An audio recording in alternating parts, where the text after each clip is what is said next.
BCom part first के student से आज आप लोगों को मैं collection and editing of datas के बारे में समझाऊंगा।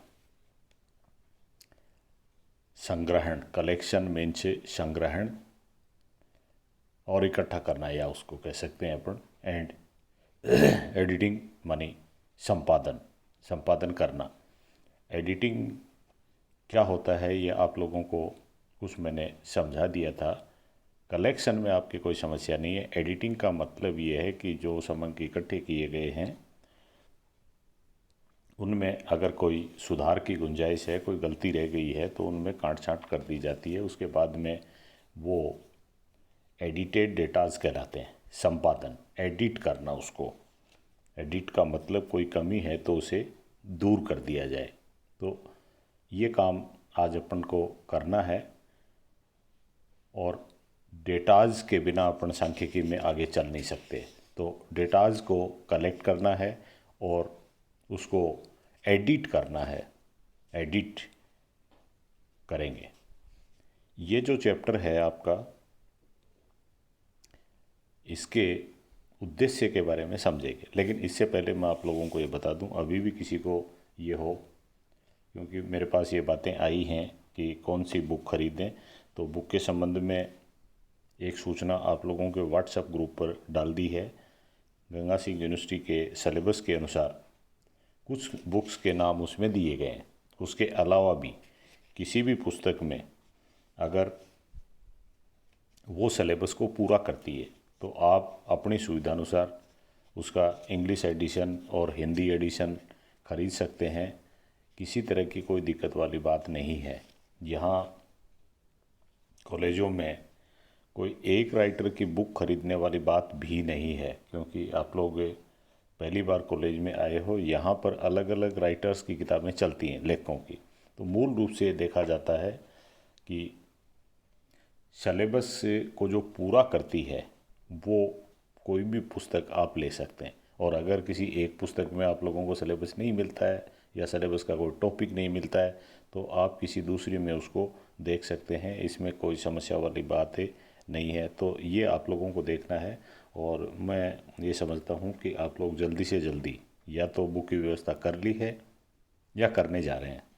और अगर आप ऐसा इस दिशा में सकारात्मक सोचोगे तो पुस्तक के और फिर अध्ययन, ये आपके रास्ते में कोई बाधा बन के नहीं आएंगी। तो अपन देख रहे थे chapter collection and editing of data. और इस चैप्टर को करने से पहले इस अध्याय में क्या क्या चीज़ें हैं, इस चैप्टर में क्या क्या चीज़ें हैं और उनके उद्देश्य क्या हैं, एक बार उसको संक्षेप में मैं बता देता हूँ। उद्देश्य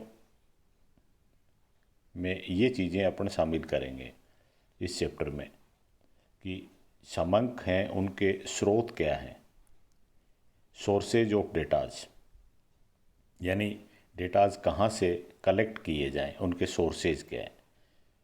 फिर उसके बाद में आता है कि डेटा प्राइमरी हो या सेकेंडरी हो। प्राइमरी को कहते हैं प्राथमिक और सेकेंडरी को कहते हैं द्वितीयक।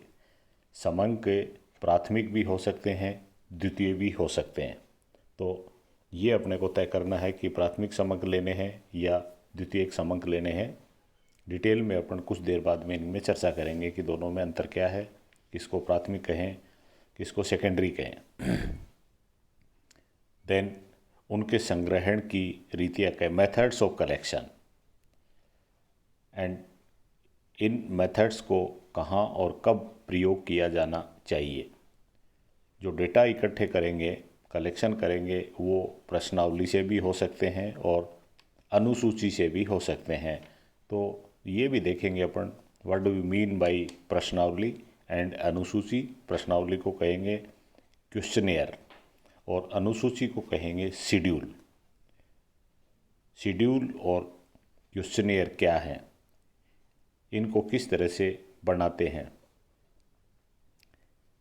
और techniques of a collection of data, data को कलेक्ट करेंगे उनकी टेक्निक के ऊपर चर्चा करनी। और इसी चैप्टर में संगणना अनुसंधान व प्रतिदर्श अनुसंधान कहाँ कहाँ उपयुक्त रहता है। संगणना अनुसंधान, संगणना को कहते हैं सेंसस, CENSUS, संगणना, इंग्लिश में सेंसस। और संगणना का अर्थ आपको समझने में दिक्कत नहीं आएगी अगर आप इसका संधि विच्छेद कर लें, और संधि विच्छेद आप लोगों को या तो आता है या आना चाहिए। अनुसंधान का पता है आपको, इन्वेस्टिगेशन करते हैं। संगणना का संधि विच्छेद अगर करें तो संग प्लस गणना, संगणना, सबकी गणना, यानी जो जहाँ जिस क्षेत्र का आप अध्ययन करना चाहते हैं उनके सारी इकाइयों की गणना करना संगणना कहलाता है। सबकी गणना करना संगणना। और प्रतिदर्श मानी इंग्लिश में होता है सैंपल। अगर सबकी गणना संभव नहीं है तो सैंपल लेके भी अनुसंधान किया जा सकता है प्रतिदर्श या सैंपल के द्वारा। देन एकत्रित समंकों के संपादन की आवश्यकता क्यों पड़ती है। एडिटिंग आप लोगों ने समझा, इसकी आवश्यकता क्यों पड़ती है इस पर भी इसी चैप्टर में चर्चा होनी। एंड आपको पता है कि अपन समंक इकट्ठे करते हैं और ये सारे समंक फिगर्स तो हैं ही, तो अगर मान लो गलती हो भी जाती है, गलती होगी, तो इनका कहना ये है इसी चैप्टर में कि पूर्ण परिशुद्धता का स्तर कैसा हो। एक्यूरेसी है वो कितनी चाहिए अपने को, परिशुद्धता मानी एक्यूरेसी, एक्यूरेसी का स्तर कैसा हो ये देखना है अपने को एक्यूरेसी के ऊपर। एंड उपसाधन, उपसाधन होता है अप्रोक्सीमेशन। उपसाधन इंग्लिश में कहेंगे अप्रोक्सीमेशन, APPROXI, अप्रोक्सीमेशन। अप्रोक्सीमेशन क्या है, कई बार आपको आप लोगों ने देखा होगा पीछे जब अकाउंटेंसी में कोई आप लोगों ने वित्तीय लेखांकन में कोई काम किया होगा या अकाउंटेंसी में किया होगा तो उसको लगभग में कर लेते हैं अपन, राउंड ऑफ में करते हैं, और इसी को यहाँ पर कहेंगे उपसाधन या अप्रोक्सीमेशन। तो ये भी अपने को देखना है। और फिर इसी चैप्टर में आएगा विभ्रम किसे कहते हैं। विभ्रम हिंदी शब्द है जो आपने नहीं सुना होगा, लेकिन विभ्रम को इंग्लिश में कहते हैं एरर, ERROR, एरर। एरर माने होता है विभ्रम। आपने पिछली क्लासों में एक चैप्टर पढ़ा होगा जिसका नाम था रेक्टिफिकेशन ऑफ एरर, अशुद्धियों का सुधार। अशुद्धि हो जाए उसका सुधार करना, तो अशुद्धि को कहा था एरर। रेक्टिफिकेशन मानी सुधार, रेक्टिफिकेशन ऑफ एरर, अशुद्धि का सुधार, उसी को यहाँ कहते हैं। उसी अशुद्धि का नाम यहाँ है विभ्रम, एरर। तो एरर क्या होती है इसके ऊपर इस चैप्टर में चर्चा करनी। तो मुख्य रूप से ये जो बातें हैं वो अपन कवर करेंगे।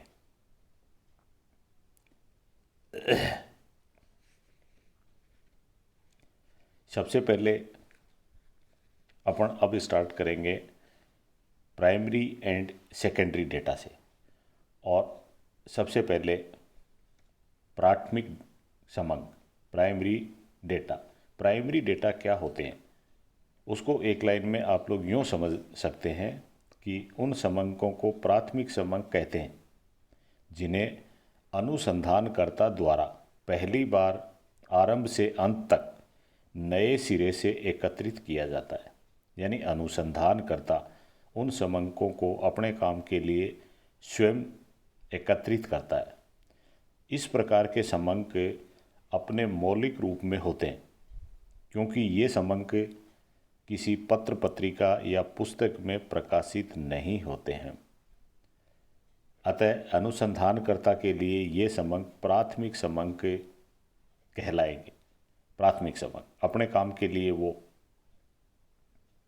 इनको कलेक्ट करता है। जैसे जयपुर शहर में पान की दुकानों की संख्या तथा उनकी दैनिक आय कि पान की कितनी दुकानें हैं और उनकी डेली इनकम क्या है एवं उनके द्वारा आयकर देने वालों की संख्या, उनमें से इनकम टैक्स कितने देते हैं आदि के संबंध में आंकड़े अगर कलेक्ट करने हैं तो ये अंक मौलिक होंगे। अनुसंधानकर्ता अगर प्रत्येक के पास जा जाके ये समंक इकट्ठे करता है तो ये मौलिक समंक हैं और ये कहलाएंगे प्राथमिक समंक, क्योंकि अनुसंधानकर्ता फर्स्ट टाइम इनका यूज़ कर रहा है।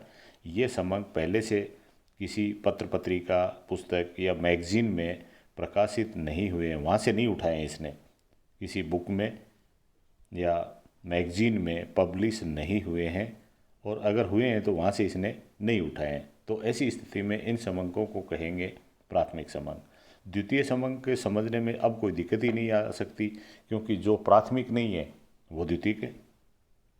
फिर भी इसको अपन थोड़ा सा 2-4 लाइनों में और आगे क्लियर कर लेते हैं। आपके एग्ज़ाम के हिसाब से बहुत बार, लगभग हर बार ये पूछा जाता है और ये आपसे अपेक्षा भी की जाती है कि प्राथमिक और द्वितीय समंक के ऊपर आप कुछ लिखें।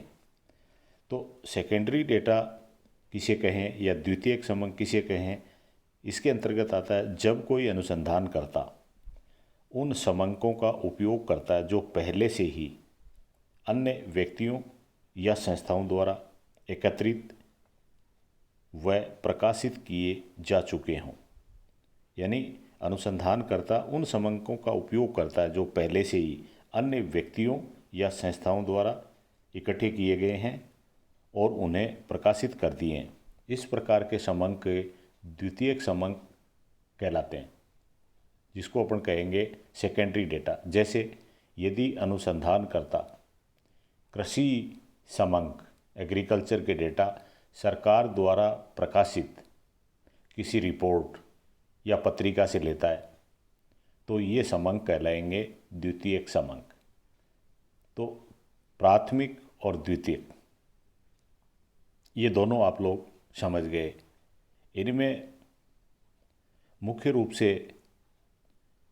दोनों में अंतर के रूप में अपन ये कह सकते हैं कि दोनों में अंतर क्या है। अगर आपसे पूछा जाए तो आप कहेंगे प्राथमिक समंक ओरिजिनल होते हैं और ये समंक सांख्यिकीय विधियों के लिए, स्टैटिस्टिकल मेथड्स के लिए कच्चे माल या रॉ मटेरियल के रूप में कार्य करते हैं, तथा इसके विपरीत द्वितीयक समंक, सेकेंडरी डेटा मौलिक न होकर, ओरिजिनल न होकर फिनिश गुड्स के रूप में कार्य करते हैं। एक तरह से वो निर्मित माल है जो पहले से ही किसी ने बना लिया है, क्योंकि इन समंकों का एक बार प्रयोग हो चुका है। ये मोटे रूप से पहला अंतर कह सकते हैं आप।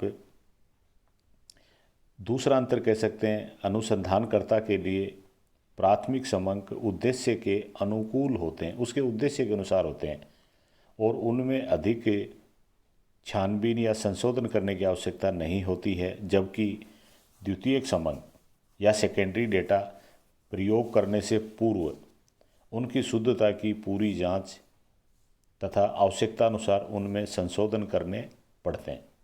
दूसरा अंतर ये बता सकते हैं अपन। और एक थर्ड अंतर भी बता सकते हो आप कि प्राथमिक समंकों के संग्रहण में, कलेक्शन में अधिक धन, समय व परिश्रम की आवश्यकता होती है। इसके विपरीत द्वितीय समंकों को सरकारी एवं गैर सरकारी प्रकाशनों से, पब्लिकेशन से, पत्र पत्रिकाओं के माध्यम से लिया जाता है, इसलिए उन पर समय, धन और परिश्रम की बहुत कम आवश्यकता होती है। तो ये अंतर समझे आप लोगों ने और ये भी समझ लिया कि प्राथमिक समंक क्या होता है और द्वितीयक समंक क्या होता है, what is primary data and secondary data. Next heading में अपन लेते हैं अब कि methods of collecting primary data. अब ये प्राइमरी डेटा हैं, इनके इकट्ठे करने के, संग्रहण करने के मेथड्स क्या हों, रीतियाँ क्या हों, तरीके क्या हों। तो प्रत्येक समंक संग्रहण करने के लिए ये जो नीचे लिखी विधियां हैं वो काम में ली जा सकती हैं, जो मैं आपको बता रहा हूँ। पहला पॉइंट है उसमें प्रत्यक्ष व्यक्तिगत अनुसंधान। प्रत्यक्ष आप लोग जानते हैं, प्रत्यक्ष मीन्स डायरेक्ट, व्यक्तिगत मानी पर्सनल, डायरेक्ट पर्सनल, अनुसंधान मानी इन्वेस्टिगेशन, डायरेक्ट पर्सनल इन्वेस्टिगेशन। पहली विधि है डायरेक्ट पर्सनल इन्वेस्टिगेशन, यानी व्यक्ति प्रत्यक्ष रूप से जहाँ से अनुसंधानकर्ता को समंक इकट्ठे करने उस क्षेत्र में जाके स्वयं इकट्ठे करता है, जो सूचक हैं, जो सूचना देने वाले हैं उनसे इकट्ठे करता है। फिर प्रत्यक्ष मौखिक अनुसंधान, ये अनुसंधान तो है प्राथमिक समंकों के संबंध में, लेकिन वो प्रत्यक्ष नहीं है, ये है अप्रत्यक्ष। अप्रत्यक्ष मौखिक अनुसंधान,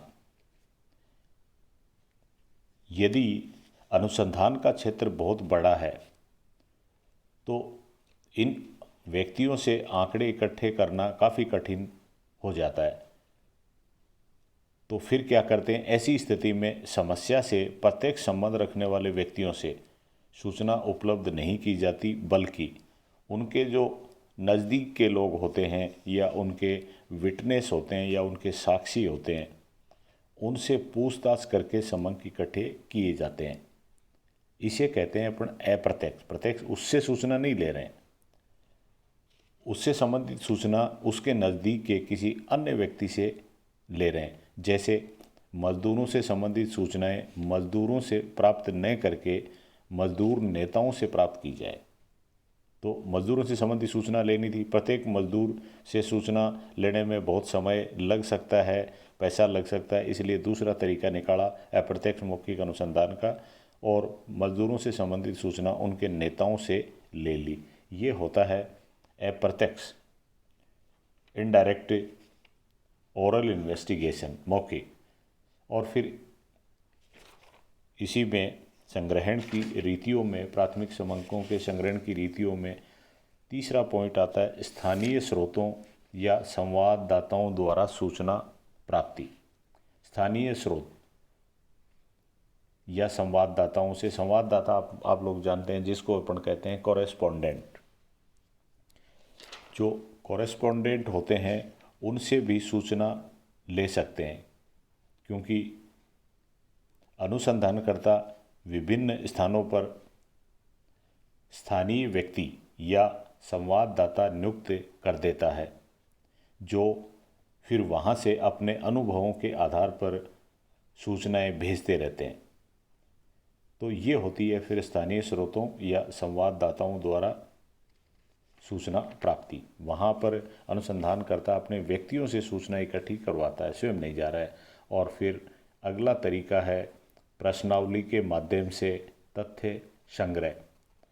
तथ्य संग्रह करने के लिए एक प्रश्नावली बनाई जाती है, जो सूचना देने वाले जो हैं सूचक जिनको बोलते हैं, सूचकों को डाक से भेज दी जाती है और वो उसके उत्तर दे के वापस अनुसंधानकर्ता को भेजते हैं। सामान्यतः डाक का खर्चा अनुसंधानकर्ता वहन करता है। तो प्रश्नावली के माध्यम से भी समंक इकट्ठे किए जा सकते हैं। प्रश्नावली जिसको अपन ने कहा क्वेश्चनेयर, और इसी में क्वेश्चनेयर के साथ में एक आती है अनुसूची, उससे भी समंक इकट्ठे किए जा सकते हैं। अनुसूची को कहते हैं इंग्लिश में शेड्यूल।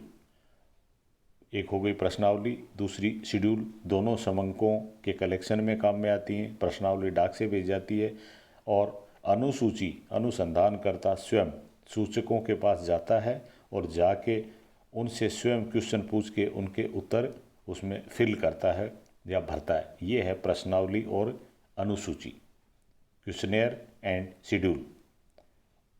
और एक लास्ट का तरीका हो सकता है गणकों के माध्यम से सूचना संग्रह, क्योंकि सूचनाओं का क्षेत्र बहुत बड़ा होता है, अनुसंधानकर्ता का पहुंचना इतना ज़्यादा आसान काम नहीं है। तो गणकों की नियुक्ति होती है, गणकों की जो सूचनाएं देते हैं फिर अनुसंधानकर्ता को, उसको कहते हैं अपन इंग्लिश में इन्यूमिरेटर, ENUMERATOR। TORS इन्यूमरेटर के माध्यम से अलग अलग क्षेत्रों में वो इन्यूमरेटर्स या जो सूचना देने वाले हैं उनकी नियुक्ति कर देता है और उनकी नियुक्ति करने के बाद उनकी जिम्मेदारी है कि वो अनुसंधानकर्ता को सूचनाएं भेजें और जो नियुक्त किए गणक इनको प्रगणक भी कहते हैं। प्रगणक पे के नीचे रे लगा दो, प्रगणक भी कहते हैं। अब ये प्रगणक घर घर जाकर सूचकों से पूछताछ करके स्वयं सूचनाएं इकट्ठी करते हैं या अनुसूचियां भरते हैं। तो इस तरह से ये भी एक तरीका हो सकता है। तो अपन ने या आप लोगों ने आज ये देखा कि प्राथमिक क्रमांकों के संग्रहण करने की रीतियाँ क्या क्या हैं और प्राथमिक क्रमांक एंड द्वितीयक क्रमांक क्या है, इसके ऊपर अपन ने विस्तार से चर्चा करी है। Thank you.